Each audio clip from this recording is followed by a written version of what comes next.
Tell me what was the most egregious thing about that paradigm that kind of infuriated you to make these response videos that every holiday is not a pagan holiday? Christians were worshiping on Sunday before that. Christians were celebrating Christmas and Easter before Constantine. It's wrong to celebrate these holidays. I'm always like, why?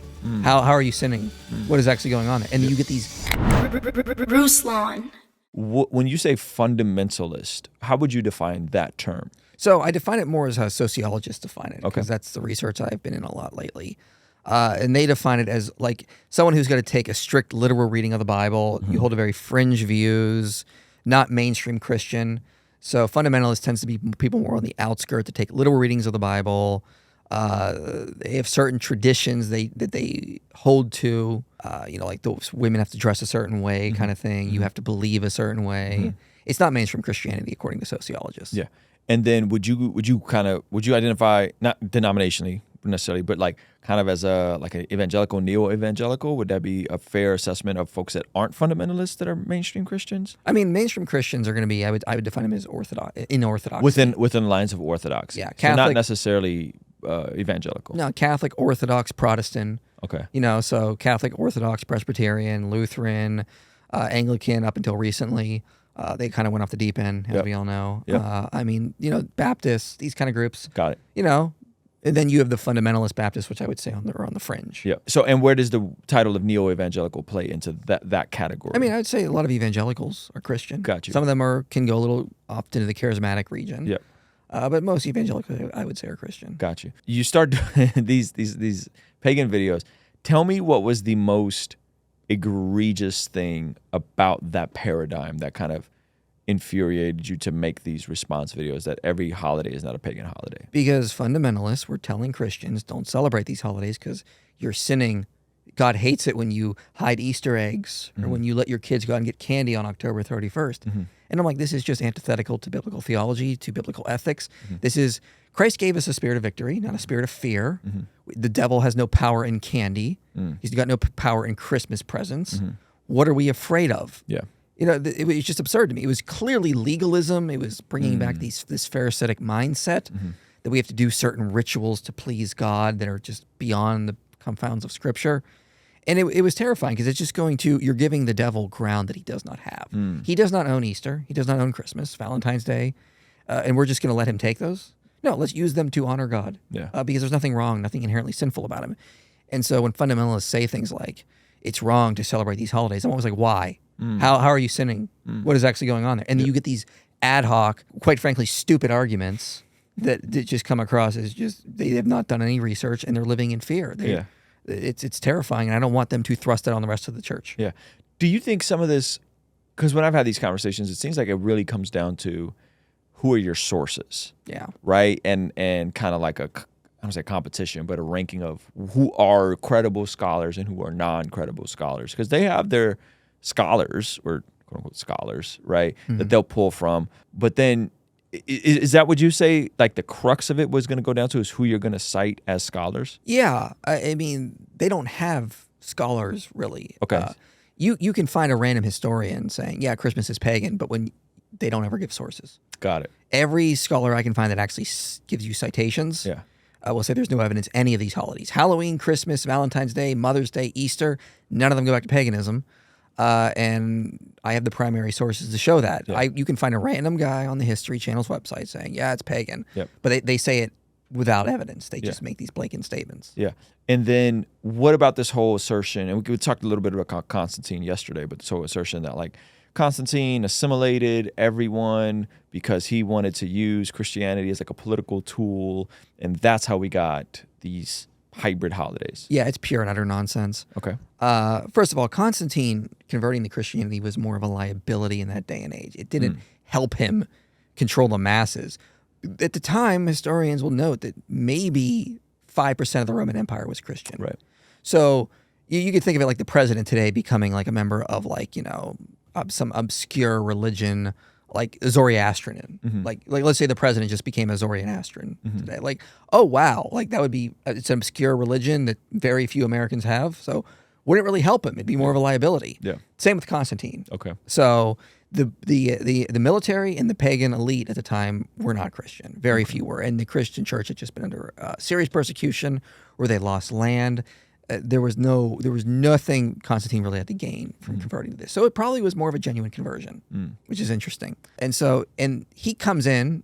He doesn't change theology. Christians believed in the Trinity before that. Christians were worshiping on Sunday before that. Christians were celebrating Christmas and Easter before Constantine. He just made it more public, more well-known. More people were coming into the church now that it was a legal religion. And so Constantine just allowed Christianity to grow because it was no longer being heavily persecuted.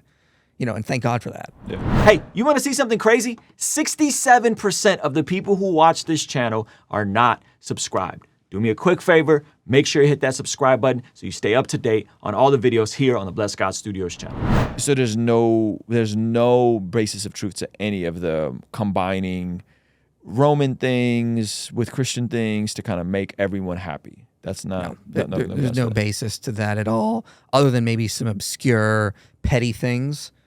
Like maybe we'll use some similar language, but we do that today. Like pastors will give sermons and they'll use football analogies, talk about Jesus is the real quarterback kind of thing, like that kind of stuff. Yeah. So you can see Christians doing that, but no, there was nothing religious that came into the church from paganism. Yeah. Everything you're getting from the prior Jewish background, the Hebrew scriptures, the teachings of Jesus and the apostles, and then the early church fathers. That's where Christianity comes from. Yeah.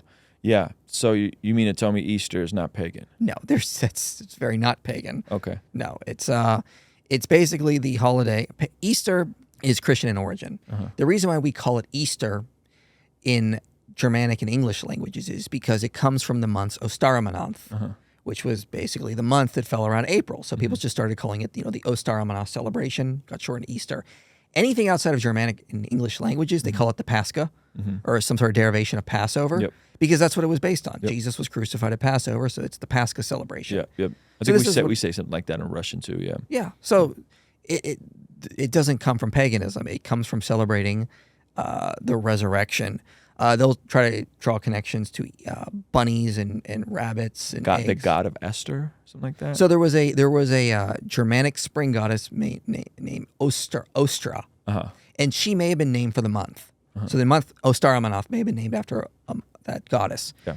But I mean, this is like assuming the 4th of July is pagan because it's named after Julius Caesar. It doesn't follow. Yeah. Again, Easter, the actual celebration, comes from the Pascha.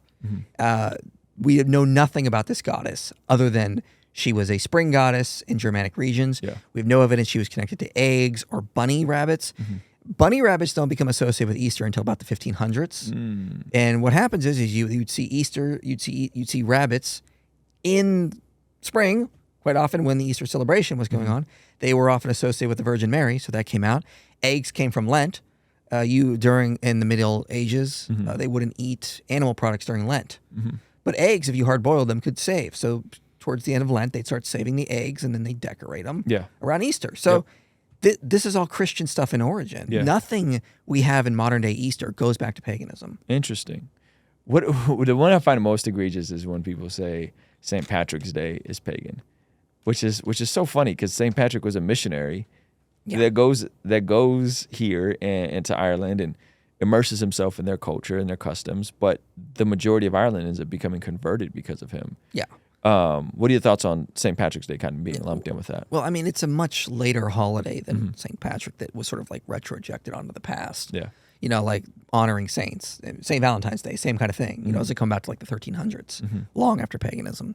But yeah, it was just kind of this thing. Let's honor this great saint of Ireland. So we'll have a holiday for him. There's no evidence it was like co-opting some ancient Irish pagan holiday. It's just utter nonsense. Yeah. Have you looked into the story of St. Patrick and just like what he did as a missionary and how rad that was? Yeah, he was taken as a slave into Ireland, Yeah. fled, got back to Britain, and then was convicted to go be a missionary back to Ireland, which would have been terrifying for him at the time. But he was very successful in Ireland. I mean, probably one of the most successful missionaries ever. And by the end of his life, like the majority of the island was Christian, and then shortly after, I mean, paganism basically died out. Yeah. And thank God for that. So, thanks to St. Patrick, Ireland became a great Christian nation. And not only that, they started preserving a lot of the ancient works. So monks were getting copies of manuscripts from, places like Rome and Constantinople, and then they were preserving them and keeping them in their monasteries. So a lot of the ancient works that survived, we can thank Irish monks. Yeah, that's way cool, man.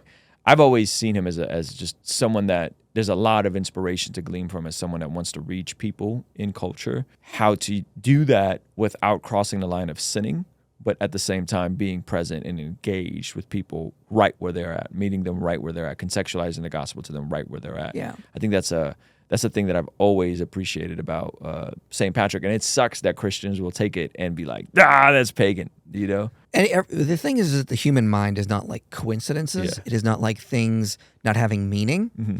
And sometimes people just come up with their own European folk traditions in the past, and the modern human mind can't accept that. Why do we put up Christmas trees? Well, there's nothing in the Bible about pine trees, but we know pagans like trees in the past. It must come from paganism.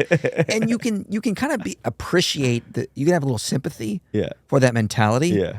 But that's just not how it actually happens. I mean, we know Christmas trees date back to roughly about the 1500s. Yeah. Have an entirely Christian origin. Right. Most likely coming from these Adam and Eve plays that were performed on December 24th. Yeah. So it's just a very innocent origin, but people don't like that. It's got to be more complicated. So people want to make it more complicated. Yeah. So what we're going to do now is we're going to go to our exclusive Patreon only segment. I'm going to ask you a few more questions. The number one reason you think people deconvert or deconstruct. I want to ask you the strongest argument for theism and God, if it's the one you used with Destiny or not, which had the simulation in it. It was such a dope argument. And what is the strongest, most linear argument for the resurrection?